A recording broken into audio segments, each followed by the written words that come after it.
Hello, my name is David Fields and you're watching Survival Reality, a vlog of field skills. This is vlog 1 of 2016.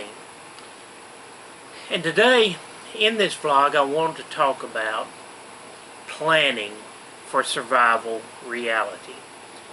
Again, to go back to my introductory vlog, I defined what I believe survival reality is, and it's this: preparing to exist amidst an atypical event that may actually occur.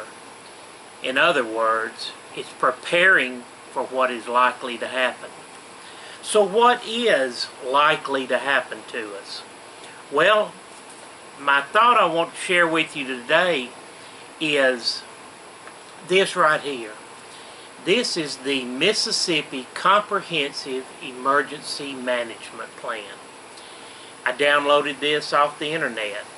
You can go and Google your state Comprehensive Emergency Management Plan PDF, and I'll try to put that on there, but list your state Comprehensive Emergency Management Plan for your state, and look for the PDF file, and you can download it and print it out or save it to your computer or iPad, whatever you're watching. But this is a wealth of information on what your state has identified as the most realistic disaster situations your state could face. And it's those situations that become reality for us because people at your state level have looked at all of the assessments out there and said this is what is most likely to happen in our state, and that will help you in preparing for your survival reality, knowing what the state thinks is most likely to happen. And when you look through that, for example, Mississippi's, this is their mission statement, if you will, of their Comprehensive Emergency Management Plan. And it opens like this: state government shares a responsibility with county and municipal governments to be prepared in the event of a natural, technological, or man-made emergency or disaster that threatens life, property, or the environment. That's the mission statement for this plan that Mississippi has prepared. And when you look through the plan, it's very interesting. It's signed by the governor of the state, and they redo this plan every 4 years in Mississippi, I believe it is, to update it and look at the plan and say what changes.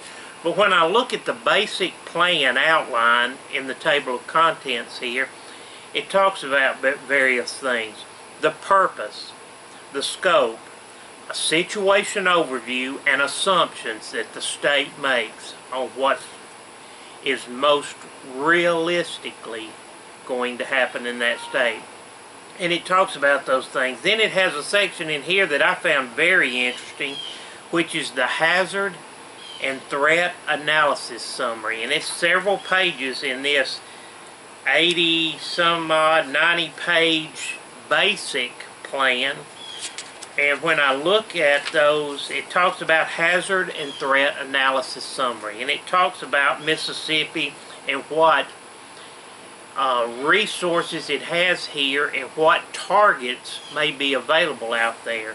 And of course, natural hazards are one of the main things. We face hurricanes, tropical storms, earthquakes. We have a fault up in the northwest corner of the state, the New Madrid, I think it's called. Tornadoes are a natural hazard. Flooding, which we've had, and of course Louisiana just south of us here has. We also have the threat of wildfires. Timber is our largest industry in Mississippi, so forest fires could be that. And then we also face winter weather disasters, ice storms and things like that in the winter. So those are the natural disasters that the state has said are most likely to happen to us, and the state prepares for those situations, and we should prepare for them too. But the plan goes on to talk about man-made or technological hazards.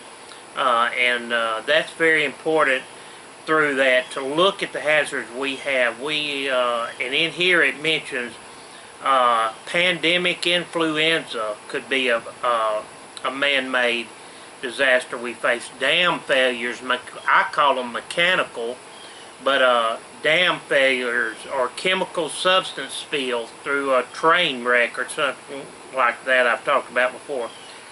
Terrorist organizations. We've got some military bases here. We've got nuclear power plants here. Targets for terrorists, especially on the Gulf Coast. Cyber attacks, which have been threatened and implemented against our country in various states is there. So that talks about some of the things that are planned or possible attacks we could face in a technological, mechanical, or man-made scenario out there. So they look at all that in this plan, and that gives you, in the area you may be, that's why I suggest go and download your state's plan and look at what their threat assessments are and possible targets and possible survival events that you may face in your area. Can be really key and important. So just wanted to quickly touch on that. I highly recommend go out and look at it. It's good information. It talks about a lot of other things involved in there. The leadership levels, communications is a key in there, direction, control, and coordination. Who's in charge when these events happen? And that can be very interesting in how your state prepares for that, because this state plan filters down to your local county government, your local city governments, and they implement and adopt the same plan there. So it's all very important information that I suggest you go out and look. And that's today's Survival Reality Vlog. My name is David Fields, and this is Field Skills.